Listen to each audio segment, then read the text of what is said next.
Hello students, now we will discuss the next practical, that is experiment number 6 to determine the solubility of benzoic acid at various temperature and to determine delta H of the dissolution process. अब हमारे पास solubility कोई भी compound की amount वो water में dissolve कितना होता है. सपोज मेरे पास किसी भी कंपाउंड की सॉल्युबिलिटी 5 ग्राम्स है. इट मीन्स मेरा उस पर्टिकुलर टेम्परेचर पे 5 grams of solid 100 grams of solvent में डिज़ोल्व होता है to form a saturated solution. Benzoic acid के केस में हमारी जो सॉल्युबिलिटी है रूम टेम्परेचर पे नहीं होती. ये हमारा एंडोथर्मिक प्रोसेस होता है. जैसे जैसे हम टेम्परेचर इंक्रीज़ करते हैं सॉल्युबिलिटी इंक्रीज़ हो जाती है. इस एक्सपेरिमेंट में भी हमें अलग अलग अमाउंट ऑफ बेंजोइक एसिड लेके चेक करना है वो कितने टेम्परेचर पे सॉल्युबल हो रहा है. हम यहाँ पे दो अलग अलग अमाउंट लेके बेंजोइक एसिड की दोनों अमाउंट की कॉरस्पॉन्डिंग टेम्परेचर डिटर्मिन करते हैं. टेम्परेचर एंड सॉल्युबिलिटी हमारे पास आ गई. देन हम वहाँ से delta H of the dissolution process find out कर लेते हैं. अब हमारे पास यहाँ पे इक्वेशन या थ्योरी हम क्या कह सकते हैं. यहाँ पे क्या हो गई,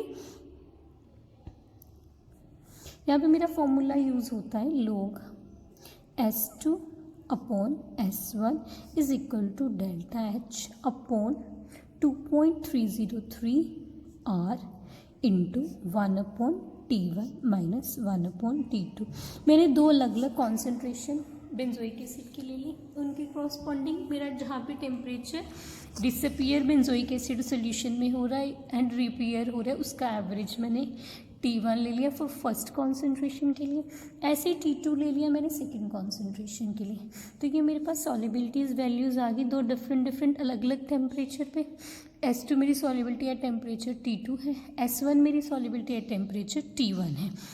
ये जब मेरे पास S2 S1 T1 T2 आ गई वहाँ पे मैंने ये इक्वेशन यूज़ करके डेल्टा एच फाइंड आउट कर लिया. तो इस तरह मैं अपने एक्सपेरिमेंट में delta H and solubility of benzoic acid अलग अलग टेम्परेचर पे फाइंड आउट कर लेते हैं. अब हमें इस एक्सपेरिमेंट को परफॉर्म करने के लिए हमें क्या क्या चाहिए. यहाँ पे हमारे पास रिक्वायरमेंट हो गई, हमें बेंजोइक एसिड चाहिए, डिस्टिल वाटर चाहिए सॉल्यूशन के लिए, मेजरिंग सिलेंडर चाहिए वाटर मेज़र करने के लिए, फिर हमें थर्मोमीटर चाहिए.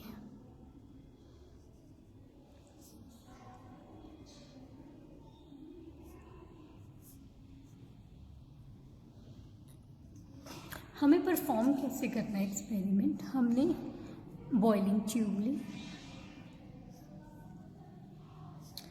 हमने एक बॉइलिंग ट्यूब ली, उसको 1 लेबल कर दिया.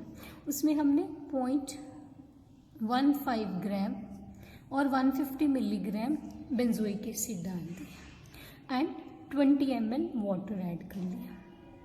देन हमने इस ट्यूब को एक बीकर में जो कि हमारा पानी से फिल है और उसमें नीचे से हम उसे वार्म कर रहे हैं with the help of burner.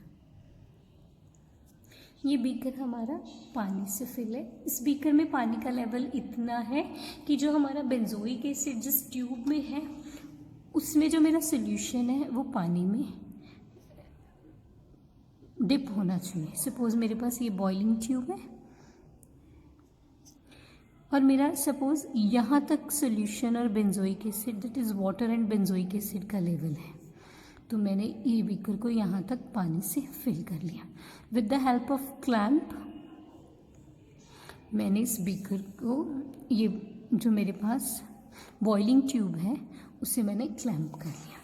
अब मैंने इस बीकर को हीट करना शुरू करा. बेंजोइक एसिड मेरा सॉलिड है, वाटर में इनसॉल्युबल है रूम टेम्परेचर. जब मैंने हीट करना शुरू करा मेरा बॉइलिंग ट्यूब का कंटेंट भी वार्म होएगा. एक स्टेज आएगी मेरा बेंजोइक एसिड वाटर में डिज़ोल्व हो जाएगा.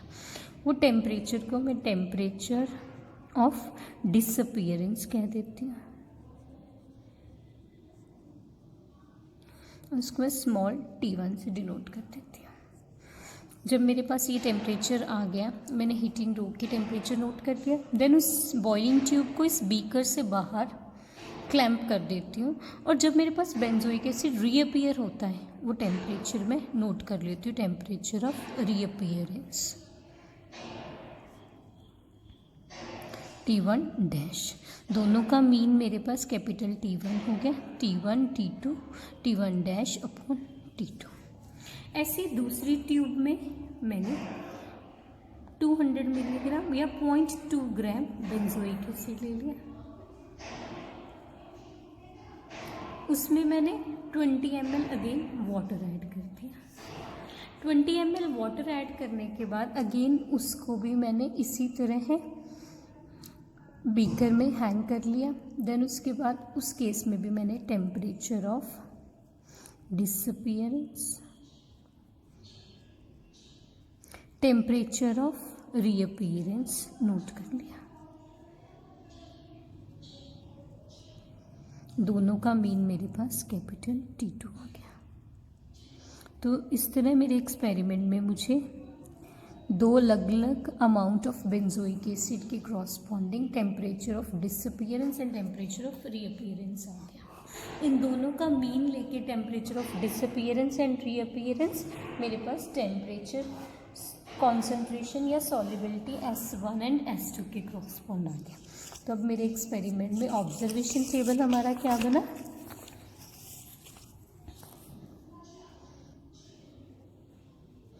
सबसे पहले मैंने सीरियल नंबर लिखा, उसमें मेरी बॉइलिंग ट्यूब 1 एंड 2 आ गई। पहली ट्यूब में मेरे पास बेंजोइक एसिड की अमाउंट 150 मिलीग्राम थी या 0.15 ग्राम। दूसरी ट्यूब में मेरे पास 200 मिलीग्राम दैट इज़ 0.2 ग्राम है। दोनों केसेस में मैंने वाटर कितना लिया 20 ml। मेरे पास सॉल्युबिलिटी का क्या फॉर्मूला होता है, कितना मैंने अमाउंट वेट ली बेंजोइक एसिड की यहाँ पे upon its molecular weight into 1000 upon volume of जो भी मेरा सॉल्यूशन मैंने लिया है, सॉल्वेंट यहाँ पे। इस केस में मेरी पहली वाली ट्यूब में बेंजोइक एसिड सॉल्युबिलिटी मेरे पास यहाँ पे कितनी आ जाएगी 0.15 अपॉन बेंजोइक एसिड का मॉलिक्यूलर वेट 122 होता है और मैंने 20 ml पानी ले लिया। इस फैक्टर को अगर मैं सॉल्व करूँगी 50 आ जाएगा, आप कैसे भी लिख सकते हैं। ऐसे केस में सॉल्युबिलिटी मेरी कितनी आ गई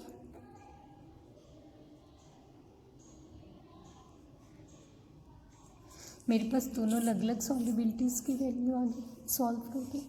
temperature small T1 temperature of disappearance है मेरा, disappearance of benzoic acid. Temperature T2 temperature of reappearance है। इस केस में मेरा T1 आ गया, इस केस में T1 डैश आ गया। सेकेंड कॉन्सेंट्रेशन के लिए मेरे पास यहाँ पे T2 डैश आ गया। इन दोनों का मीन मेरे पास स्मॉल कैपिटल T1 T2 आ गया। तो यहाँ पे मेरे पास solubility S1 and S2 solve हो जाएगी, T1 एंड T2 मेरे पास वैल्यू आ जाएगा। तो मेरे पास कैलकुलेशन में डेल्टा H फाइंड आउट हो जाएगा। डेल्टा H मेरे पास क्या था, delta H upon 2.303 R into 1/T1 minus 1/T2 is equal to log of S2 upon S1 है।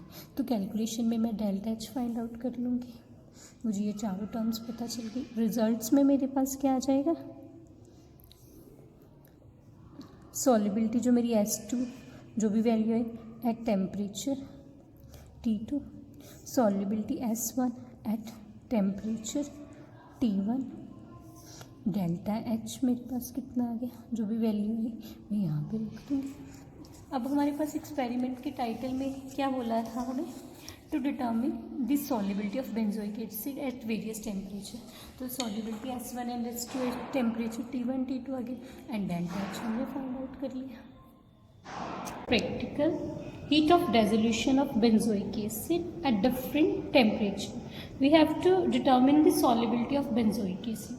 इस एक्सपेरिमेंट के लिए हमने सबसे पहले 150 milligram benzoic acid boiling tube में लिया। बॉइलिंग ट्यूब हमारे पास क्या होती है, as compare to test tubes थोड़े बड़े साइज की होती है, डायमीटर की टर्म में भी, लेंथ की टर्म में भी, एंड इसका ग्लास हमारा थोड़ा थिक होता है। हमने 150 milligram benzoic acid boiling tube में ले लिया। देन उसमें हमने 20 ml distilled water measuring cylinder से मेजर करके ऐड कर लिया।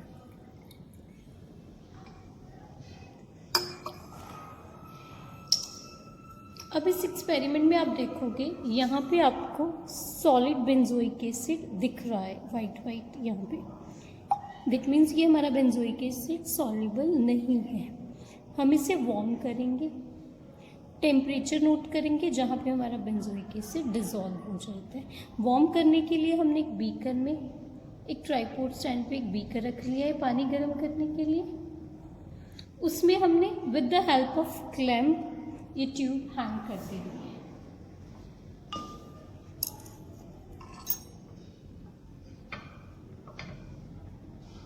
यूनिफॉर्म हीटिंग के लिए हम ग्लास रॉड से बीकर का पानी को स्टर करते रहेंगे।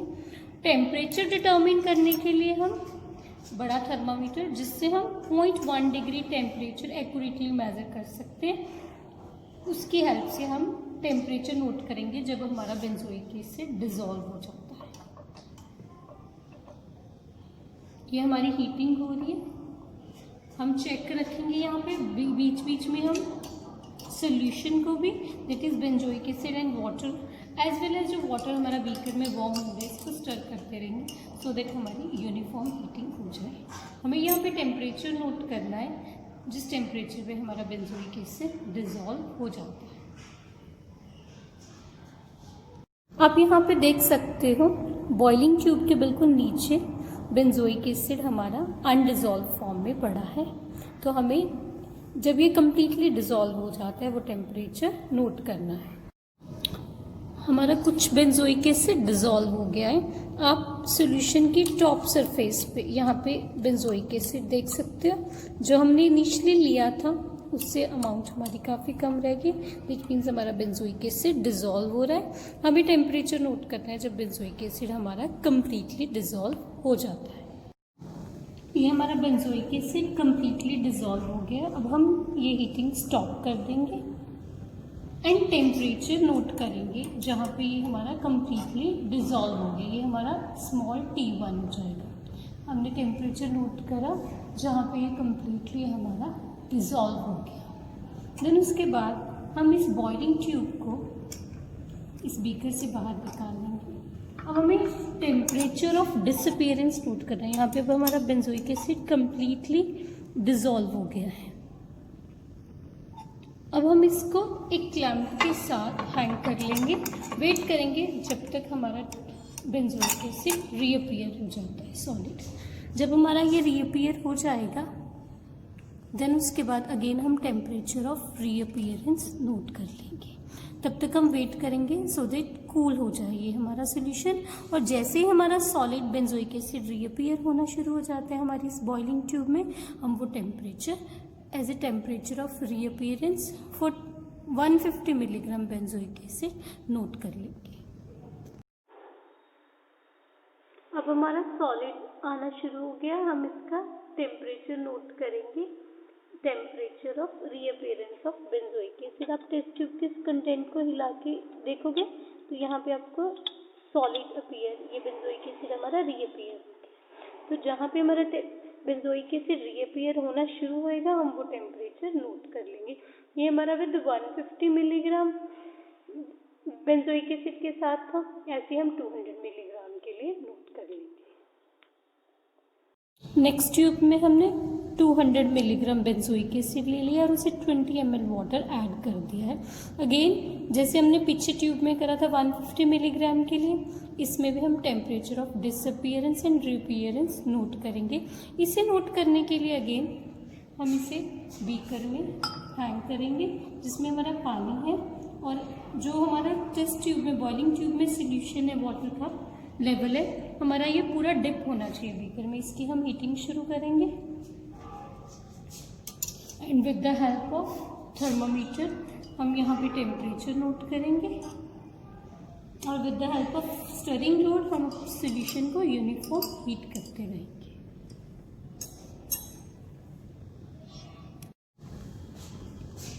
ये हमारा अप्रॉक्सीमेटली 0.200 मिलीग्राम, जो हमारा 200 मिलीग्राम बेंजोइक एसिड है, डिज़ोल्व हो गया। जब ये कम्प्लीटली डिज़ोल्व हो जाएगा तो हम हीटिंग स्टॉप कर देंगे एंड टेम्परेचर नोट करेंगे जहाँ पे ये कम्प्लीटली डिज़ोल्व हो गया।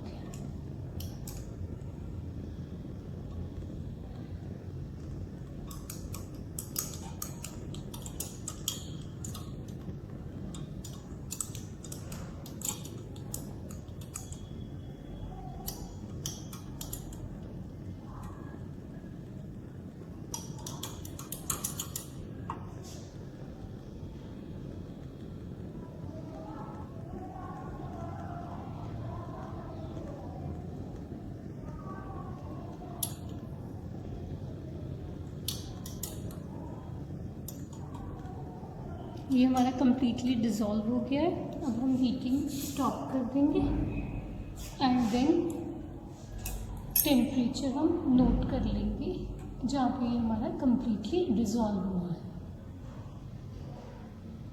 देन उसके बाद हम इस बॉइलिंग ट्यूब को बीकर से बाहर लेंगे। ये हमारा बेंजोइक एसिड कम्प्लीटली डिज़ोल्व हो गया है। अगेन इसको हम कूल करेंगे रूम टेम्परेचर पे, सो दैट जब हमारा बेंजोइक एसिड रीअपीयर हो हम उसका टेम्परेचर नोट कर लें। ये हमारा 200 मिलीग्राम कूल हो गया है। जब हम इसे शेक कर रहे हैं हमें very small particles benzoic acid के दिखने शुरू हो गए। अगर आप देखोगे ना, जहाँ पे मेरे थर्मामीटर की नोब है वहाँ पे छोटे छोटे बेंजोइक एसिड के पार्टिकल्स हैं। तो इस टेम्परेचर पे हमारा 200 मिलीग्राम के लिए रीअपीयरेंस ऑफ बेंजोइक एसिड हम टेम्परेचर नोट कर लेंगे।